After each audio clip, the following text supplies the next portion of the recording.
अधिकारों का हनन हम सभी जानते हैं कि बहुत ज़्यादा ज़्यादा हो रहा है। अधिकारों का हनन का मतलब होता है जो अधिकार बाय बर्थ जो हमें मिलते हैं, उन अधिकारों को किसी न किसी माध्यम से छीना जा रहा है हमसे।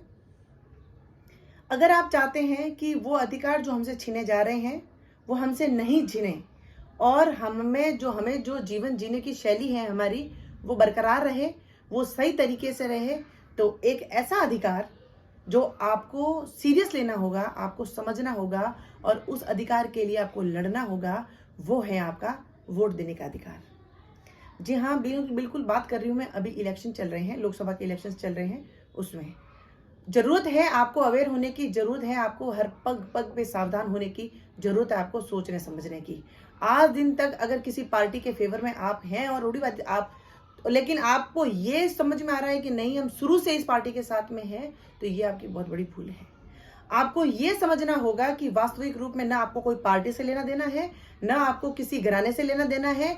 आपको लेना देना है तो व्यक्ति से, जो व्यक्ति काम करेगा, जो व्यक्ति देश के हित में काम करेगा, जो व्यक्ति निस्वार्थ अब जो है जनता के लिए जीता है और काम करेगा, उसको आपको वोट करना चाहिए। ये वोट करना एक माध्यम, एक औपचारिकता नहीं है। वोट देना हमारा अधिकार है और अधिकारों का हनन आप नहीं चाहते हैं कि हो, तो अधिकार के लिए लड़ना सीखें और अपने अधिकार का सदुपयोग करना सीखें। बात चल रही है वोट की। आज आप किसी फैमिली में आप रह रहे हैं, आपकी फैमिली की क्या सोच है, वो क्या कह रहे हैं, वो पुराने समय से क्या सोचते आ रहे हैं, क्या नहीं आ रहे हैं। वोट देने का जो अधिकार होता है, पर्टिकुलरली हर व्यक्ति का एक पर्सनल अधिकार होता है। एक फैमिली में पूरी फैमिली मिलके क्या डिसाइड करती है, डजंट मैटर। आप क्या सोच रहे हैं। एक परिवार का अगर ऐसा होता तो भगवान एक परिवार के अंदर एक ही दिमाग देता, लेकिन ऐसा नहीं है। भगवान ने हर व्यक्ति को अपना अलग से एक दिमाग दिया है, ब्रेन दी है। जो जो सोच सकता है वो हमारा नजरिया होता है। सोचिए, समझिए। ऐसा व्यक्ति होना चाहिए जो व्यक्ति देश के हित में काम करे और सही व्यक्ति को वोट देना सीखिए आप लोग। इसीलिए अगर आप कोई दान कर सकते हैं, दूसरे सब दान करने के लिए आपको धन दौलत शौहरत सब कुछ चाहिए होता है। ये भी एक बहुत बड़ा दान है।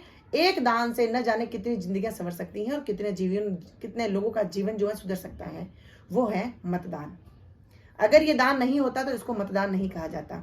ये भी एक मत का दान है। मत यानी आपका पॉइंट ऑफ व्यू क्या है, आप क्या सोचते हैं, और अपना सोचने के साथ साथ में जनहित का भी सोचिए कि ये व्यक्ति हमारे लिए सही है, सटीक है और हमारे देश के हित में काम करेगा और ये सही दिशा में हमारे देश को लेके जाएगा। उसको आपको वोट करना चाहिए। इसीलिए सोचे समझे। लोग क्या कहते हैं, आज अगर आपके साथ में आपका वोट पैसों से खरीद लिया जाता है तो आप अपने आप का सौदा कर रहे हैं, आप अपने आप को बेच रहे हैं। क्योंकि हो सकता है हजारों में, लाखों में, करोड़ों में आज आपको पैसा मिल जाए, लेकिन ये मत भूलिए कि करोड़ रुपए खत्म होते हुए टाइम नहीं लगता है कुछ। लेकिन आपका कुछ समय का जो पैसा है कई सालों तक किसी को राजा बना देगा। कुछ पैसे देके आपका वोट अगर खरीद लिया गया, न जाने कितने साल तक वो हमारा शोषण करेगा। इसीलिए कभी भी अपना सौदा मत करिए, अपने वोट का सौदा मत करिए। कभी भी लालच में आके कभी किसी को वोट मत दीजिए। एक थोड़ी सी भूल, आपकी छोटी सी भूल, कुछ मिनट की भूल कई सालों तक आपको पछतावा दिला सकती है। इसीलिए सोचे समझे, सटीक व्यक्ति को, सही व्यक्ति को वोट दें और आपका दान सही जाना चाहिए, आपका अधिकारों का प्रयोग सही होना चाहिए, उपयोग होना चाहिए।